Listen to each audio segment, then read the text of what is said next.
Okay, so let's go ahead with more questions on electrostatics. The electric intensity due to a dipole of length 10 centimeter and having a charge of 500 microcoulomb at a point on the axis at a distance 20 centimeter from one of the charges in air is.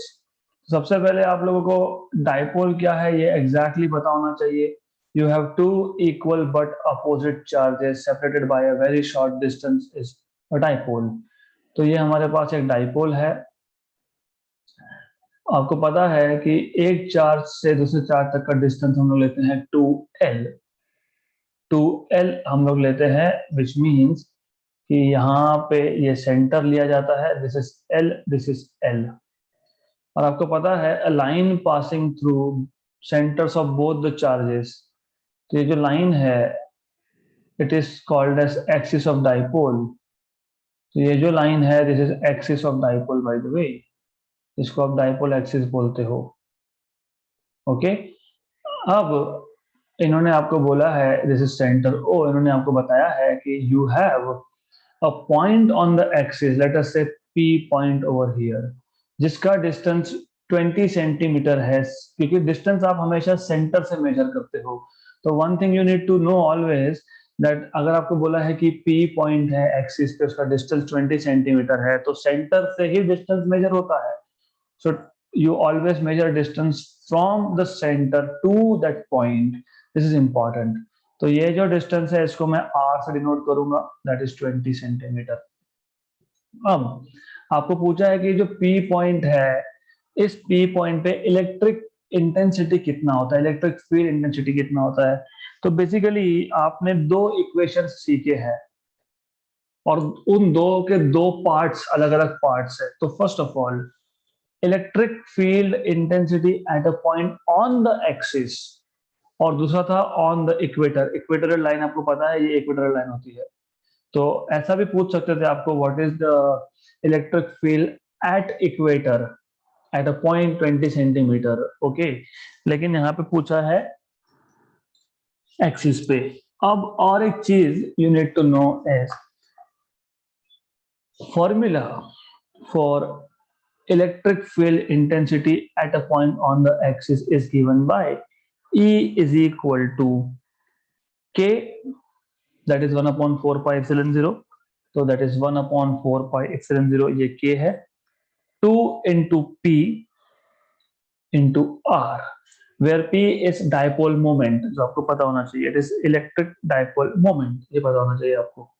Okay upon R square minus A square का square. Right. अब confusion कहाँ होता है. आप बोलोगे नहीं हमने ये फॉर्मूला नहीं सीखा, हमने यही फॉर्मूला डिराइव किया था. लेकिन ये एक चीज याद रखना, एल आपके पास है सीसी. उन्होंने क्वेश्चन में बोला है, आपको क्या बोला है, डाइपोल लेंथ कितना 10 सेंटीमीटर.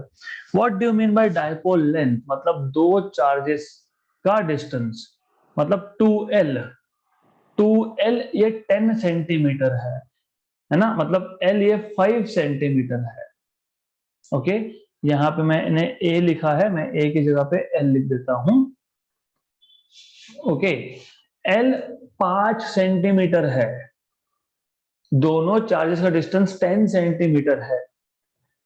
जिस पॉइंट पे इलेक्ट्रिक फील्ड निकालना है वो सेंटर से 20 सेंटीमीटर पे, मतलब R 20 सेंटीमीटर पे. तो यू सी R20 और L5, तो यहाँ पे दोनों में ज्यादा डिफरेंस नहीं है.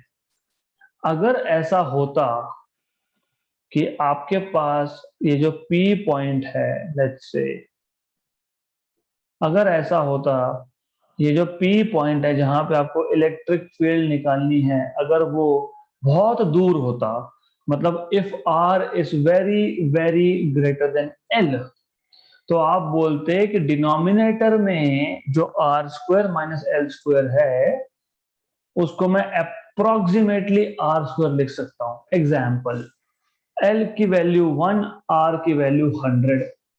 100 स्क्वायर मतलब 10,000 और 1 स्क्वायर इज 1, तो 10,000 माइनस 1 इज अप्रोक्सीमेट 10,000. तो अगर R मतलब जिस पॉइंट पे आप इलेक्ट्रिक फील्ड फाइंड करना चाह रहे हो वो अगर बहुत दूर है तो उस केस में R square minus L square is approximately R square. तो ये इक्वेशन मॉडिफाई होता है k 2p r upon R square का स्क्वायर, क्योंकि R square minus L square is approximately R square. तो ये आपका आता है आर रेज टू 4, ऊपर एक आर है, नीचे आर रेज टू 4 में से एक आर कैंसल होगा, मतलब नीचे बचेगा आर क्यूब। तो ये फॉर्मूला आप ज्यादा यूज करते हो, लेकिन that is under specific condition, and that specific condition is this. तो याद रखना कि जनरल फॉर्मूला क्या सीखा था और स्पेशल कंडीशन में फॉर्मूला क्या बना था, because this is what you need to know, otherwise गड़बड़ हो जाएगी। क्योंकि I have seen directly, I mean directly what they do is, वो जो सेकंड फॉर्मूला था डायरेक्टली देते हैं, electric field at axis is k into 2p r cube. अरे वो स्पेशल केस है, तो you need to know this. So anyways, now you know what is r, now you know what is l. These are in centimeters and you can convert them into meters. So e का formula आपके पास आ गया k है 1/4 pi epsilon 0, मतलब वो है 9 into 10 power 9. You know k is 1/4 pi epsilon 0 and that is 9 into 10 power 9. तो मैं एक काम करता हूँ, मैं ये k हटा ही देता हूँ, मैं k को लिख देता हूँ 1/4 pi epsilon 0, क्योंकि एयर में बोला है इसलिए 1/4 pi epsilon 0। अगर बोला होता कि इट इज इनसाइड वाटर तो multiplied by dielectric constant of water ऐसा करते। So anyways you know this basics now. अब 2 into p, what is p bye the way? p अगर आपको पता होगा इलेक्ट्रिक डायपोल मोमेंट होता है p। तो as you know p is dipole moment, and dipole moment आपको पता होना चाहिए। ये 2 को बाहर लिखता हूं मैं, ये जो p है dipole moment is 2l into q, मतलब दोनों चार्जेस का distance multiplied by charge, that is dipole moment, electric dipole moment. Okay, तो अब मैं वैल्यू सब्स्टिट्यूट कर रहा हूं, ये आ जाएगा 2, ये है 2 into l, 10 सेंटीमीटर है, 10 सेंटीमीटर मतलब 10 पावर माइनस 1 मीटर, तो ये 10 पावर माइनस 1 आ गया 2l। Charge q is 500 microcoulomb, तो चार्ज जो q आपको दिया है दिस इज 500 माइक्रोकूलम, 500 माइक्रो मतलब 10 पावर माइनस 6 कूलम, और r जो डिस्टेंस है वो 20 सेंटीमीटर है, 20 सेंटीमीटर मतलब 20 इंटू 10 पावर माइनस 2 मीटर, मतलब 20 इंटू 10 पावर माइनस 1 मीटर। तो यह और एक आ जाएगा 2 into 10 power minus 1 metre. Okay, तो आपके पास divide by R square minus L square का स्क्वायर, अभी आर स्क्वायर है आपके पास 2 इंटू 10 पावर माइनस 1 का स्क्वायर, माइनस एल, एल है आपके पास 5 सेंटीमीटर मतलब 5 इंटू 10 पावर माइनस 2 मीटर। तो इसका स्क्वायर करोगे 5 इंटू 10 पावर माइनस 2 मीटर का स्क्वायर करोगे, राइट। तो now you will have to do calculations and that's it, मतलब बेसिकली कैलकुलेशंस ही करने हैं। तो I will help you out little bit with calculations. So first of all, as I told you, the first step is to get rid of power of tens. 10 power 9, ये -1 -6 और -1 मतलब -8 और ये 10 power 9 मतलब 10 पावर 1 बचा, और यहाँ पे 2 जीरो और है मतलब 10 पावर 3 बचेगा ऊपर, तो ऊपर आ गया 10 पावर 3। फिर 9 इंटू 2 18 है ना, 18 और क्या करना, यहाँ पे 5 बचा था, यहाँ पे 2 बचा है, 10, 18 इंटू 10 है ना, तो ये आ जाएगा 18 इंटू 10, तो 10 और 10 पावर 3 मतलब 10 power 4 upon 2 square is 4 into 10 power minus 2, 5 square is 25 into 10 power minus 4। अभी 25 इंटू 10 पावर माइनस 4 को मैं लिखूंगा, तो calculations you have to learn this way. Actually फटाफट हो सकता है, but steps are important, you need to know steps. So okay, तो अब 25 इंटू 10⁻⁻4 को मैं लिखूंगा 0.25 इंटू 10⁻²। 4 में से 0.25 जाना मतलब 3.75, 3.75 इंटू 10⁻², -2 पर जाएगा 10⁻6 हो जाएगा। 13/3.75 इंटू 10⁻6। अब आपको पता है 18 upon, not 13 upon, 18 upon 3.75। You see 18/3 होता, 18/3 होता तो 6 आता, राइट। इफ इट वॉज 18/3 तो आंसर आता 6। अगर 18/4 होता तो ये रफली रफली ये 9 जा, ये 2 जा, 4.5, राइट। तो हमारा जो आंसर आएगा वो 4.5 और 6 के बीच में आना चाहिए। अगर नहीं आया है तो हमारा कैलकुलेशन कुछ गलत हुआ है। तो you should get a number between these two values रफली रफली, ओके। या 6 से थोड़ा ऊपर जाएगा, what ever it is. So 6 point something ऐसा कुछ आना चाहिए, 6.25 into 10⁻7, this is what you get. तो हमारा कहीं तो एक छोटा सा कैलकुलेशन का छोटा सा गड़बड़ हुआ है, वो देख लेते हैं हम लोग। कैलकुलेशंस हो जाते हैं, the idea is important. First step, do you remember this formula? If no, याद कर लो, पता होना चाहिए, ये पता होना चाहिए। Electric field at any point on the axis is 1/4πε0 2πr upon r² minus l² का square, okay। Then you know what is r, 20 centimeter, you know what is 2l, 2l is 10 centimeter, तो l is 5 centimeter। तो ये सारे आप value substitute करोगे and then you will do required calculations. Calculations करने के different different तरीके हैं, तो you have to do it. जैसे अभी 500 इंटू 2 ये भी कर लोगे तो इट इज 1000। 1000 मतलब 10⁻3, 10⁻3 और 10⁻9, 10⁻12, उसमें से 10⁻8 गया तो 10⁻4, ये करेक्ट है। ऊपर 18, ये भी करेक्ट है, दिस इज करेक्ट। नीचे 2² is 4 into 10⁻², 5² is 25 into 10⁻⁻4, इसको 0.25 into 10⁻² कर दिया, 10⁻² कॉमन निकाल लिया, 4 minus 0.25 is 3.75, that is also okay।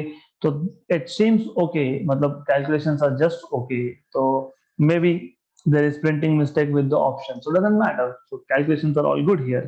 So this is the way of solving such questions, okay। So this is how you're supposed to solve। एक बार calculation check कर लो आप। Next question 26th number question, this is 26th, 2 print नहीं हुआ है, so anyways this is 26th। An electric dipole of moment p bar is placed normal to the lines of forces of electric intensity E bar, then the work done in deflecting it through angle of 180। देखो ऐसा है कि question is simple, formulas पता होना चाहिए। आपके पास एक electric field है something like this. So let's say you have electric field E bar directed this way. अब इलेक्ट्रिक फील्ड लाइंस जो है, so you have electric field lines something like this। अब इस इलेक्ट्रिक फील्ड को perpendicular है, क्योंकि उन्होंने बोला है an electric dipole of moment p bar is placed normal, मतलब परपेंडिकुलर। तो जो डाइपोल है हमारे पास, इलेक्ट्रिक डाइपोल जो है, it is normal to the field. तो ऐसा है, ये प्लस क्यू चार्ज, ये minus q charge, it is like this normal, initially it is normal, okay. So this is how it is, okay. अब उन्होंने बोला है the work done in deflecting through an angle of 180, मतलब ऐसा है कि initial angle तो 90 है ही, अब आपको इसको एक बार रोटेट करना है 180 से। What you want to do is you want to rotate this by 180 degree. मतलब फाइनल एंगल आएगा 90 प्लस 180। तो दिस इज व्हाट इट इज, आपको ये पता होना चाहिए। सो इनिशियल एंगल उन्होंने बोला है 90 क्योंकि परपेंडिकुलर है, since dipole is perpendicular. Okay, final angle आपको बोला है कि 180 से रोटेट करना है, मतलब 90 plus 180, so that is 270। Final angle आपको दिया हुआ है। आपको पूछा है वर्क डन कितना होगा। If you remember, work done का इक्वेशन जब हमने डिराइव किया था तो हमने लिखा था पीई साइन थीटा का integral from initial angle to final angle. तो इसमें से तुम P बाहर निकाल लो, E बाहर निकाल लो, sine theta from some initial angle to some final angle. Sine theta का integration as you know is cos theta, okay, और माइनस कॉस थीटा आता है इसका इंटीग्रेशन। तो ये आएगा आपका Pe of course with a minus sign, क्योंकि साइन थीटा का minus cos theta. If you want you can write down Pe outside, चलेगा। So you can put PE outside. So this is minus cos theta. Okay, और minus cos theta from initial angle to final angle. Initial angle आपको पता है, you already know what is initial angle. तो मैं ऐसा करता हूँ,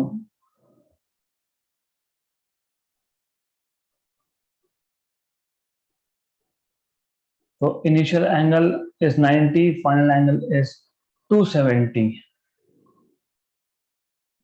So from 90 to 270. So from 90 to 270. अब अगर आपको मैथ्स के बेसिक्स पता है तो you can just ignore this negative sign को भूल जाना और लिमिट्स को इंटरचेंज कर देना। So just interchange. तो आपके पास ऐसा आएगा, दिस इज लाइक दिस। मैं नेगेटिव साइन को एब्जॉर्ब करके लिमिट्स को इंटरचेंज कर सकता हूं। तो ये आपको मिल जाएगा PE cos 90 minus cos of 270। Cos of pi by 2 मतलब 90 डिग्री 0, cos of 270 भी 0, so work done is 0, so there is no work done required to rotate the dipole which is perpendicular by 180 degree. It is option number D because both of these are 0. Okay, so ये 0 है, तो don't, no work is done, right? So this is how it is.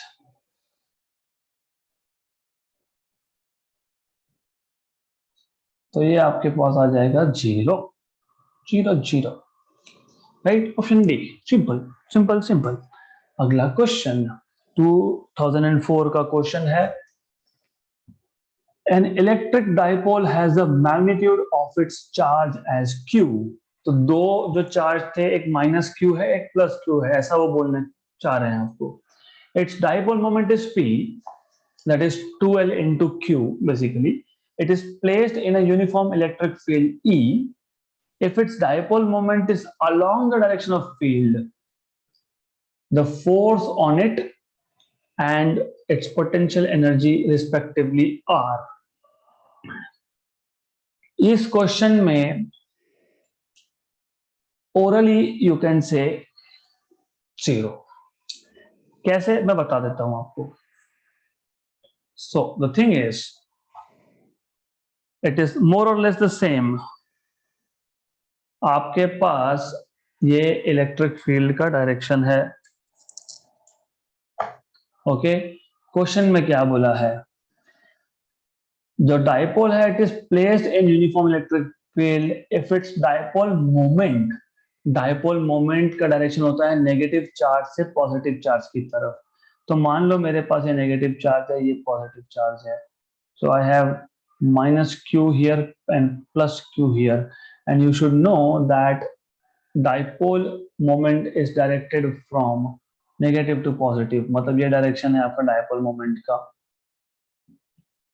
Electric field होता है positive से negative, dipole moment होता है negative से positive, मतलब दोनों अपोजिटली डायरेक्टेड है first of all, okay. And force, you already know force on a dipole in an external field, plus charge और माइनस चार्ज. माइनस चार्ज पे force है इस डायरेक्शन में, प्लस चार्ज पे फोर्स है इस डायरेक्शन में, right. This is how it is, क्योंकि इलेक्ट्रिक फील्ड का नेगेटिव यहाँ पे है और इलेक्ट्रिक फील्ड का पॉजिटिव यहाँ पे है, तो दोनों अपोजिट डायरेक्शन में है, राइट. अब जब सिचुएशन ऐसा है तो force on positive charge is here, force on negative charge is here. So you see, force on negative charge and force on positive charge are equal in magnitude but opposite direction. Cancellation 0. So net force is force on positive charge minus force on negative charge. But in the given situation,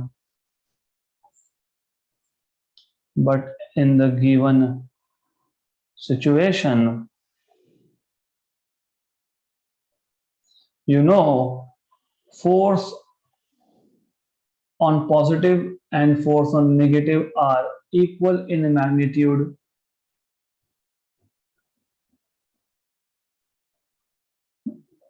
but opposite in direction. And that is why you have net force to be 0. मैंने इसलिए बोला कि concept अगर आपको अच्छे से पता है तो क्वेश्चन पढ़ते पढ़ते ही आंसर था यहाँ पे. अच्छा ऐसा है, मतलब डायपोल मोमेंट जो है वो इलेक्ट्रिक फील्ड के डायरेक्शन में है. इलेक्ट्रिक फील्ड पॉजिटिव से नेगेटिव, डायपोल मोमेंट नेगेटिव से पॉजिटिव, एक फोर्स टुवर्ड्स पॉजिटिव एक्स, एक फोर्स टुवर्ड्स नेगेटिव एक्स. खत्म, क्वेश्चन खत्म. Option C done. I am just telling you, writing this for your understanding, but I want you to be at this level. पढ़ते पढ़ते answer. अब potential energy minimum क्यों होगा, अभी अभी देखा. ये जो वर्क डन होता है, ये वर्क डन का फॉर्मूला बनाया है हमने, right. What is this work done? This is stored in the form of potential energy itself, right. Remember, work done is PE, okay, 1 minus cos of theta, where theta is final angle. Okay, right. So you can just solve this, और आप इसको solve कर सकते हो. I will leave this as a small assignment for you. ये आपके पास आता है in this case minus PE answer आता है आपके पास. So you have to solve this, right? And this is U minimum. तो ठीक है, you have option number C. Okay, done. अगला question. An electric dipole is placed at an angle 30 with electric field intensity 2 into 10 power 5 Newton per coulomb. It experiences a torque equal to 4 Newton a meter. The charge on the dipole, if the dipole length is 2 centimeter is. So this is again related to dipole. 2016 का question है.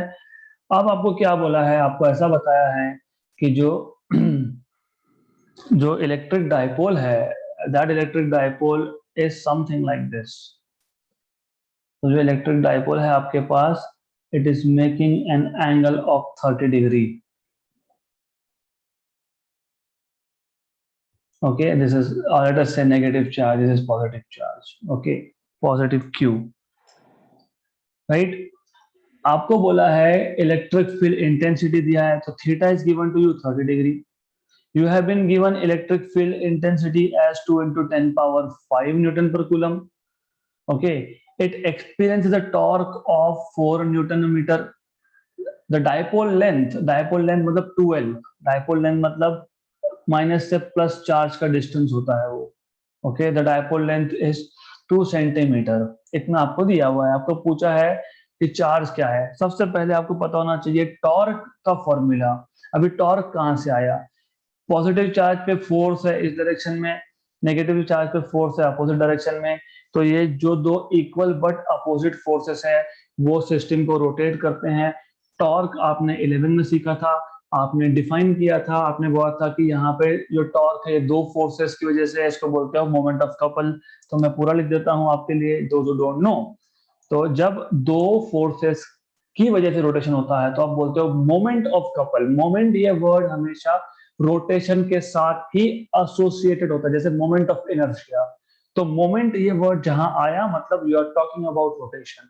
सो moment of couple. Couple क्यों बोल रहा हूं, क्योंकि यहाँ पे dipole को रोटेट करने के लिए दो फोर्सेस रिस्पॉन्सिबल है, इसलिए moment of couple torque is defined as, moment of couple को आप टॉर्क बोलते हैं। ओके, तो it is torque only. As you remember it is defined as, ये पता होना चाहिए आपको, you should know this by definition. It is magnitude of force, magnitude of force on any charge, इन दोनों में से एक चार्ज पे जो फोर्स है वो, multiplied by perpendicular distance between the two charges, perpendicular distance between the two forces, between the forces। Okay, इसको आप सॉल्व करने के बाद, now I am not going into every single step here, ये बेसिक डेफिनेशन था। फिर हमने 11th में ये प्रूव किया था कि टॉर्क ये आता है P into E into sine theta, and it's a very simple thing. Okay, I will tell you for now, but next time I am expecting this from you. तो torque is force into perpendicular distance between two forces. अब देखो, एक force ऊपर add कर रहा है, एक force नीचे ऐड कर रहा है, तो ये हो गया perpendicular distance between two forces. क्योंकि देखो ये दूसरा फोर्स यहाँ पे था, इस डायरेक्शन में था, तो हमको दो फोर्सेस का शॉर्टेस्ट डिस्टेंस देखना होता है। मतलब हमको ये x से मतलब है, x है या y है या जो भी बोलो, okay, whatever you want to call it, you can just call it, right. So force into perpendicular distance मतलब force into x। Force is Q into E, Q into electric field basically. तो force आपके पास है Q into electric field, distance x। If you look here, sine theta is opposite sine, मतलब sine of 30 degree, ये 30 degree angle है यहाँ पे, this is 30 degree. So sine of 30 is opposite side upon hypotenuse, hypotenuse is 2l, तो ये 2l आ जाएगा। तो आपको मिल जाएगा x equal to 2l sine theta. तो you have x equal to 2l sine theta, तो ये आ जाएगा 2l sine theta. But if you remember, Q into 2l is dipole moment, so you can write down this as Q into 2l into E sin theta, that is P dipole moment into this। तो actually आपको सिर्फ इतना formula पता होना चाहिए, that's it, this is all you need to know। Okay, तो मैंने आपको बता दिया ये सब कैसे आता है, but you way suppose to know this anyways. तो हमको यही लगने वाला है, you suppose to find out charge. What is charge? Q is equal to torque upon E into 2l into sine theta. Do you know torque? Yes, कितना बोला है आपको torque? 4 newton metre. Do you know E? Yes, कितना बताया E आपको? 2 into 10 power 5, 2 into 10 power 5। Do you know 2l? Yes. How much is 2l? 2 centimeter मतलब 2 into 10 power minus 2 meter। तो 2 into 10 power minus 2 meter। Sin 30, sin 30 is half by the way। क्या कर सकते हैं हम लोग? हम इसको उठाएंगे यहां से। I will just copy and paste this। So you will have basically this। इसमें आपको साइन थीटा की वैल्यू पता ही है, साइन 30 इज हाफ। तो मैं यहाँ पे सिर्फ क्या करूंगा, ये नीचे 4 ऊपर 4 कैंसल, साइन 30 ये हाफ है, हाफ है, ये हाफ का 2 ऊपर जाएगा, और नीचे अगर आप देखोगे तो नीचे 10 पावर माइनस 3, 10 पावर प्लस 3 है ना, 10 power 5 into 10 power minus 2 10 power plus 3 ऊपर जाएगा तो 10 पावर माइनस 3 होगा। तो 2 इंटू 10 पावर माइनस 3 मतलब 2 मिली कूलम का चार्ज होना चाहिए, है 2 मिली कूलम, ऑप्शन नंबर सी। तो आपका जो रियल सॉल्यूशन है वो सिर्फ इतना ही है, that's all you need to know, इतना। उसमें सिर्फ फॉर्मूला आपको पता होना चाहिए what you should know is torque, tau, is P into E into sine theta. That's all. Then you need to know that P is Q into 2L. Okay, और E तो जगह पे था वहीं पे है into sine theta. This is how you are supposed to do. So simple. Question is simple. Okay. Next question. Now, a hollow cylinder has a charge Q coulomb within it. Okay, you have a hollow cylinder that has a charge Q within it. So you have a charge somewhere over here, right?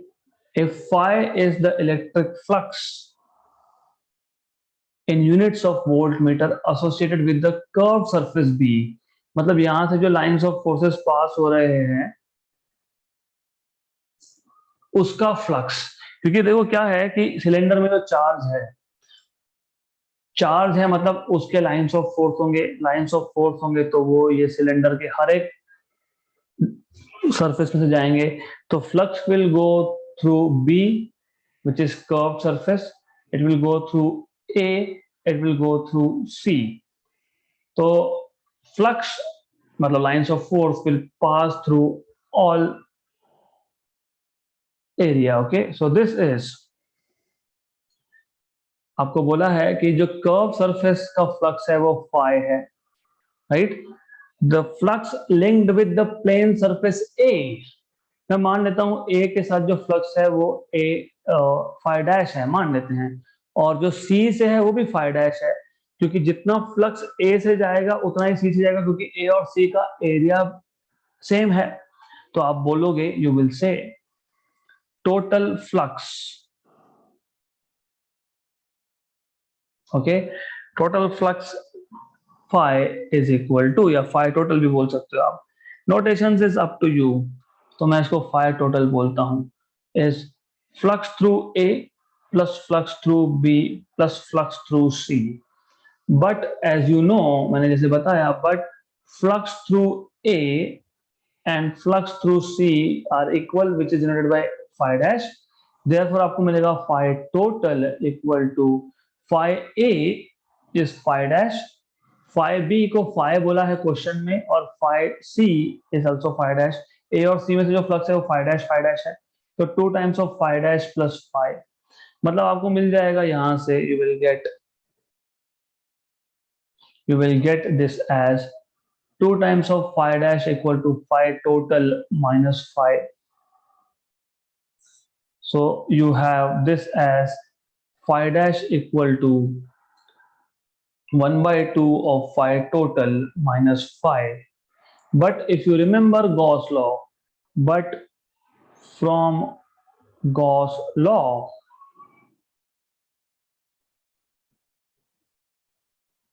total flux is charge enclosed upon epsilon 0, मतलब charge q by epsilon 0, right? This is what you have, this is equation number 1.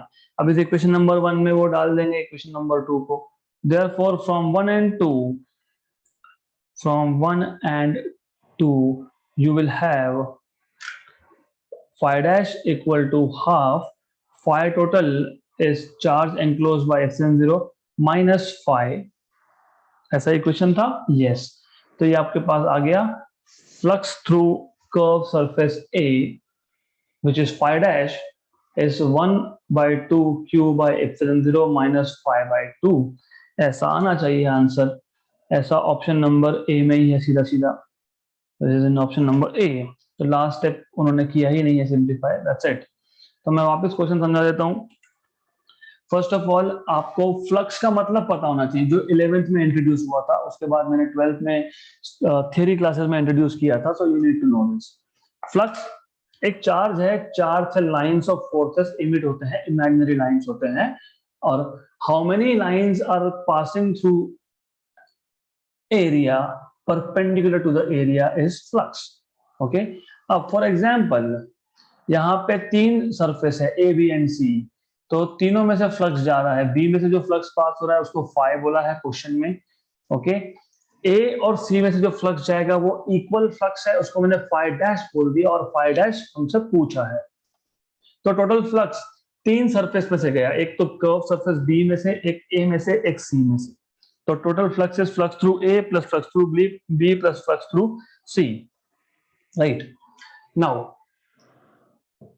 Flux through A and C are equal, this is phi dash. तो total flux आपके पास क्या आ गया, phi dash plus phi, तो 2 times of phi dash plus phi, तो 2 times of phi dash is total flux minus phi, so phi dash is half total flux minus phi, but total flux according to Gauss law is charge enclosed by epsilon 0, charge enclosed है q, तो q by epsilon 0। तो ये equation number 1 में substitute कर दो and you will get correct answer. अगला question, question number 33, the electric field in a certain region is acting radially outwards and is given by, हमारे पास एक charge है, इस चार्ज का इलेक्ट्रिक फील्ड है which is radially outwards,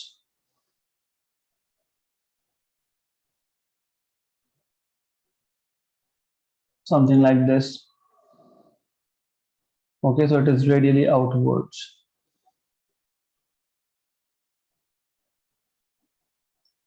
more और less like this. Okay, मैं और एक लाइन ड्रॉ कर देता हूं, no issue with it. Okay, and this electric field is a function of distance, where r is distance, a is some constant, okay, right। तो आपको पूछा है चार्ज कितना है इसमें, मतलब charge contained in a sphere of radius a। So if I take a sphere, let's say if I take a sphere of radius a, ये एक स्पीयर है जिसका रेडियस a है, इस a रेडियस के स्पीयर में चार्ज कंटेंट कितना है। So what is the charge content in this sphere of radius a। Again this is application of Gauss law. You know total flux phi is equal to charge enclosed by epsilon 0, right? Good. So what you know here is charge enclosed is flux into epsilon 0, but by definition of flux is E into area। अब area के लिए मैं S denote कर रहा हूं क्योंकि यहाँ पे A कांस्टेंट ऑलरेडी इक्वेशन में है, तो कंफ्यूजन नहीं होना चाहिए। अगर मैं यहाँ भी ये लिखता हूं तो यू मे गेट कंफ्यूज कि ये A और ये A, इसलिए मैं इसको बोल रहा हूं S। तो electric field into area, actually cos theta भी आता है, बट एज यू नो, आपको याद होगा स्फीयर के केस में थीटा 0 आता है तो कॉस 0 1 आता है। तो देयरफॉर फ्लक्स आपको मिल जाएगा E into S, equation number 2, ये equation number 1। So from 1 and 2, from 1 and 2 you see charge enclosed आपके पास है, you have charge enclosed as flux into epsilon 0, so this is E into S into epsilon 0 आ गया। But E आपके पास है A into R, right, correct, वो दिया है उन्होंने। एरिया ऑफ स्फीयर होता है 4 pi into radius square, radius है A इंटू epsilon 0, राइट। और उन्होंने बोला है what is charge inside the sphere, तो for charge inside the sphere R की वैल्यू आपको A लेनी पड़ेगी। You have to take this R as A क्योंकि पूछा है what is charge content in the sphere of radius A, और electric field या डिस्टेंस का फंक्शन है स्फीयर के ऊपर। Eight sphere E will be equal to A into small a, why, because R की वैल्यू, डिस्टेंस की value हो जाएगी A on the sphere, right. So you will have therefore charge is equal to A into R, but R is A, 4 pi A square 4 pi A square into epsilon 0, मतलब ये आ जाएगा आपका ए 4 पाई ए cube epsilon 0। तो ऐसा option आना चाहिए, 4 pi epsilon 0 A cube, option number B. 2015 NEET. तो व्हाट इज सो डिफिकल्ट? बहुत सिंपल क्वेश्चन है, सिर्फ आपको पता क्या होना चाहिए, Gauss law, charge encloses flux into epsilon 0। Flux क्या होता है, ईएस कॉस थीटा, लेकिन स्फीयर के केस में इलेक्ट्रिक फील्ड और एरिया एलिमेंट का डायरेक्शन सेम होता है, थ्योरी में हमने देखा है इन डिटेल। थीटा 0 है क्योंकि यू सी इलेक्ट्रिक फील्ड का डायरेक्शन और एरिया का direction for any element is the same, S का और ई का डायरेक्शन सेम है, तो एंगल 0 है, ये आपको पता है, राइट? गुड, तो दैट्स इट। तो आपको सिर्फ you have to know this basics. E is A into R, area of sphere is 4 pi radius square. Now R is equal to A, क्योंकि आपको क्लियर कट बोला है कि उस स्फीयर के अंदर कितना चार्ज, तो R की जगह पे A लिखना पड़ेगा। क्यों? क्योंकि जब स्फीयर के अंदर कितना चार्ज, तो मुझे स्फीयर पे इलेक्ट्रिक फील्ड कितना है वो देखना पड़ेगा, तो R की जगह पे A डालोगे, तो electric field on the sphere is small r equal to A। ये भी थ्योरी में हमने किया है, so you have option number B. Okay, so that's it for today. We are going to stop here for today.